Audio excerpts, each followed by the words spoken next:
आज विजय और शालिनी बहुत ही खुश नजर आ रहे थे, हो भी क्यों नहीं। उन्हें अभी अभी अपने बेटे विनय की शादी की थी। विनय उनका इकलौता बेटा है और उसकी शादी बड़ी धूमधाम से की थी। विनय की शादी नेहा के साथ उसकी मर्जी से की थी। नेहा के माता पिता को भी शादी से कोई दिक्कत नहीं थी, वो भी इनकी शादी के लिए तैयार थे। विनय के माता पिता ने भी उसकी शादी के बाद कई ख्याल संजो रखे थे। अब उनका अकेलापन दूर हो जाएगा। घर में छोटे छोटे बच्चे होंगे। कुल मिलाकर घर में किसी चीज की कोई कमी नहीं थी। नेहा का व्यवहार भी शुरू शुरू में बहुत अच्छा था। अब विनय का व्यवहार भी कुछ बदल गया था। अपने माता पिता के साथ विनय अब रुखा रुखा सा रहने लग गया था। विनय के माता पिता को चिंता होने लगी थी कि अपने बेटे का व्यवहार कैसे बदल रहा है। एक दिन विनय के माता पिता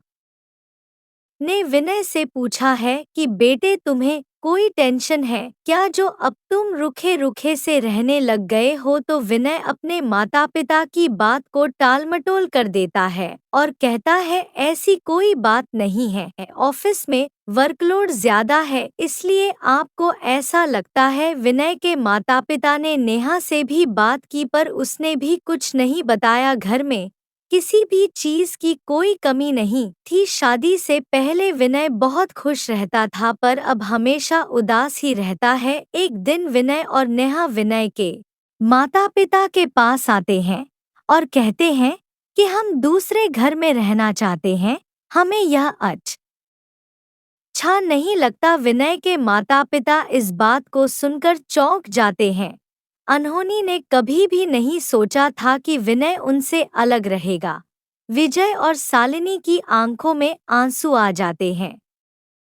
विनय के माता पिता नेहा से पूछते हैं कि बेटा, हमारे से कोई गलती हो गई क्या जो तुम लोग हमसे अलग होने की बात कर रहे हो। तो जो नेहा कहती है कि उसको सुनकर विनय के माता पिता की आंखों में आंसू आते हैं। नेहा कहती है विनय ने शादी से पहले वादा किया था कि वो अपने माता पिता के साथ नहीं रहेगी बल्कि वो अपने ससुराल में घर जमाई बनकर रहेगा। यह बात विनय ने अपनी माता पिता के साथ छुपाई थी। विनय उनका इकलौता बेटा है। नेहा भी अपने माता पिता के इकलौती संतान थी। यह बात नेहा के माता पिता को पता थी लेकिन उन्हें भी विनय के माता पिता से इस बात को छुपाई थी कि विनय घर जमाई बनकर रहेगा। विनय के माता पिता नेहा के माता पिता को फोन करके अपने घर पर बुलाते हैं। नेहा के माता पिता घर आते हैं।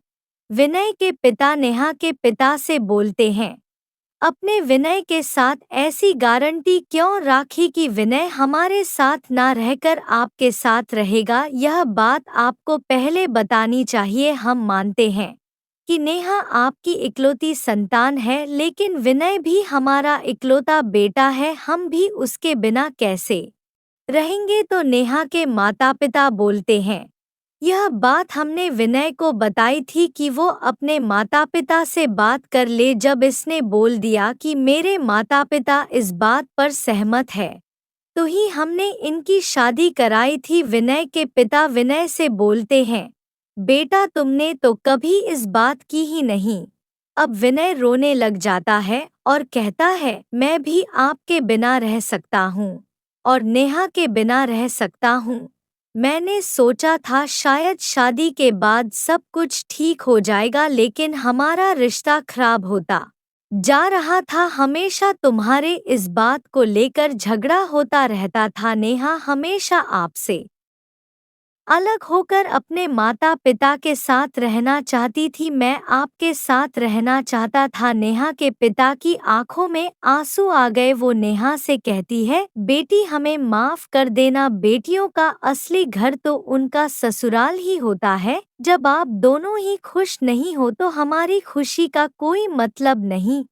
आप अपने ससुराल में आराम से रहो। तुम्हें कितना बढ़िया ससुराल मिला है, किसी भी चीज की कोई कमी नहीं है। नेहा के पिता विनय के माता पिता से भी माफी मांगते हैं तब विनय नेहा के माता पिता से कहा है, आप भी मेरी जिम्मेदारी है, जो मेरे बेटे होने का फर्ज होगा मैं अच्छी तरह से निभाऊंगा। नेहा भी अपनी सास के साथ गले लग जाती है और कहती है, माँ मुझे माफ कर दो, मुझसे गलती हो गई। नेहा के माता पिता और विनय के माता पिता की आंखों में खुशी के आंसू आते हैं।